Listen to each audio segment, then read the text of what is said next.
I haven't listened to anything you've said in the last 20 seconds. Damn it, Trevor. Oh, God, I hate you so much. Well, it's you. We can cross off the reading. I watch almost everything, and the majority of it is terrible. What is this podcast about? My recorder keeps turning off. Damn it, Trevor.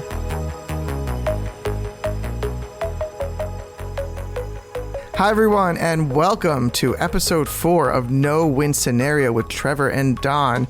My name is Don Schechter, and always we have Trevor, no last name. T-Bone? What's your nickname, Trev? Why do you have to make an issue out of it? Why can't you just say Trevor and move on? Because Don Schechter and Trevor sounds like I'm forgetting that you have a last name. Well, then don't give your last name. I mean, no one cares. But you know what people care about, Trevor? I've noticed now that we're deep into season 1 here of our podcast is that people are really responding well on our website, where we call it No Win Scenario Podcast. Two friends who hate each other talking sci-fi. That two friends hating each other who hate each other talking sci-fi is really resonating with our audience. See, I don't see that at all, because I literally saw the Facebook post and I just see laugh emoji reactions, and that is not a lie. So we're already They think it's funny. They think it's funny. We're already getting crapped on by the audience, and you know what? I think we should really clear the air, though, because some people are confused about that two friends who hate each other talking sci-fi. Are we actually friends here, Trevor? I would... Because you tell me you hate me all the time. I would definitely say we are very good friends. We just are complete, total opposites. And, like, the truth of the matter is, and I really I'm short and handsome and you're tall and you? I truly believe this. This isn't an insult. After the last 15 years, I've kind of concluded I'm your only friend. Like, I have never met another friend of yours. You've met a few of my friends, but I've never met another friend of yours. Never. Well, here's the truth, Trevor. You give a bunch Trevor. of names, but can I tell you the truth? They're not real. I don't like to monetize my friends. And I'm trying to monetize you. Yeah, that is apparent.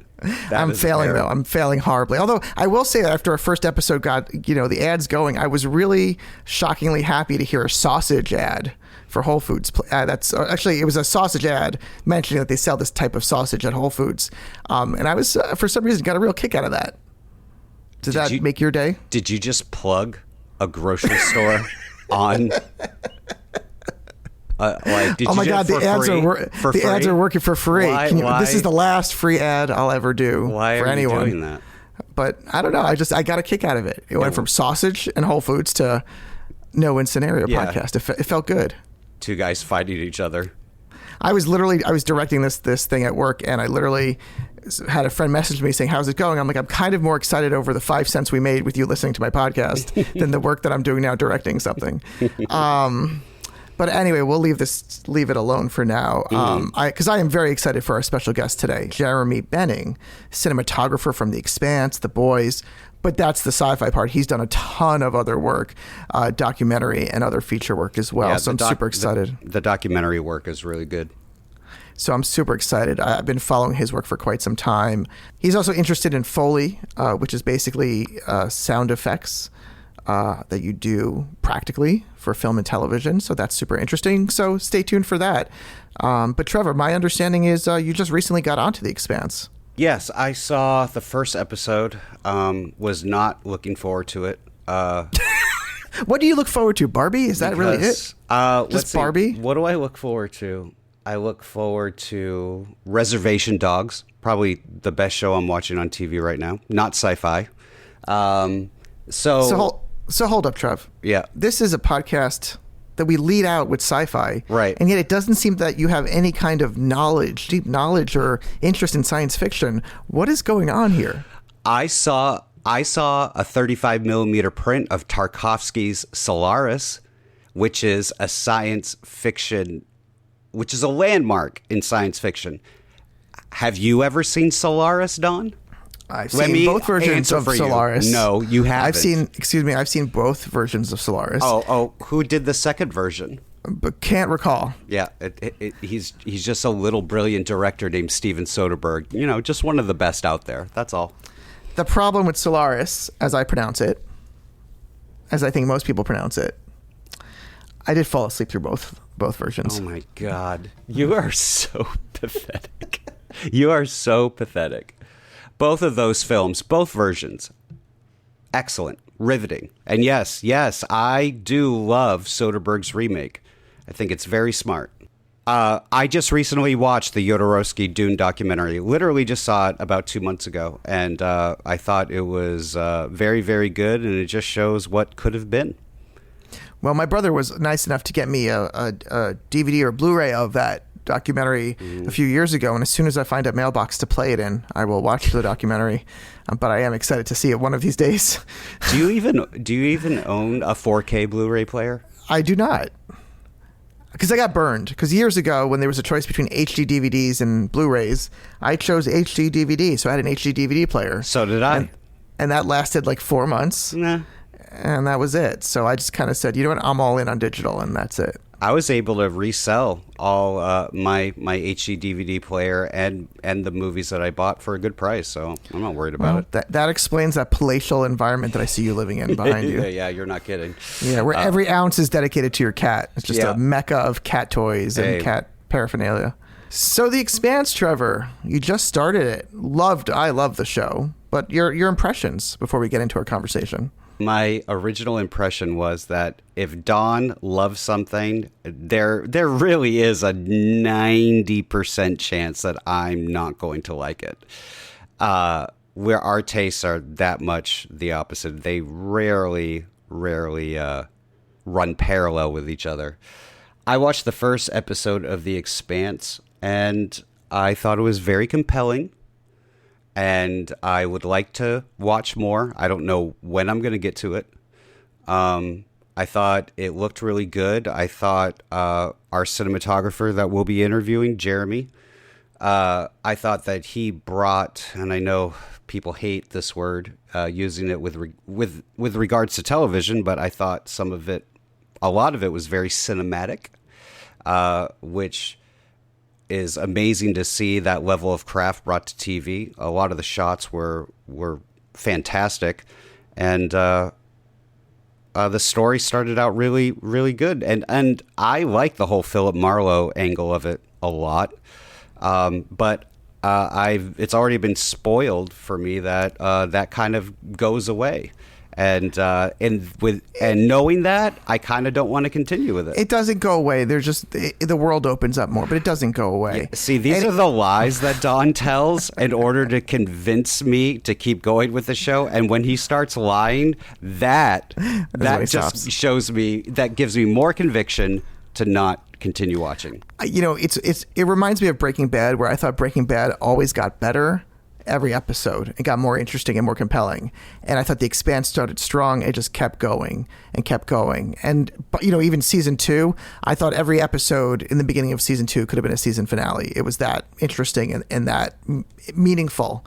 There were a good number of episodes. Things happened. The story moved. A lot of things happened. You're going to hate this, but I felt like even though the story couldn't have been more different, I should say. The style was different. It was like a modern Babylon 5 in terms of how it took a lot of its content very seriously. And whether that was how they filmed it, how people moved in space, how ships moved, how people were treated, different classes of people. So you're going to enjoy it. I know you will. And just if you keep watching it, I promise to keep going with Neon Genesis Evangelion. Did I say it right? Evangel? Oh my God, no, you didn't even pronounce it correctly. The second you start talking Babylon 5, you see the top of my microphone has this like metal grated pattern that's kind of rough against the skin. And the second you start talking about Babylon 5, I took this and I just started shaving the skin off my face like it's a cheese grater. Because I am so sick of you talking about that show. And let's go back to the very beginning of this. Okay, I want to go back to because you said something that blew my mind.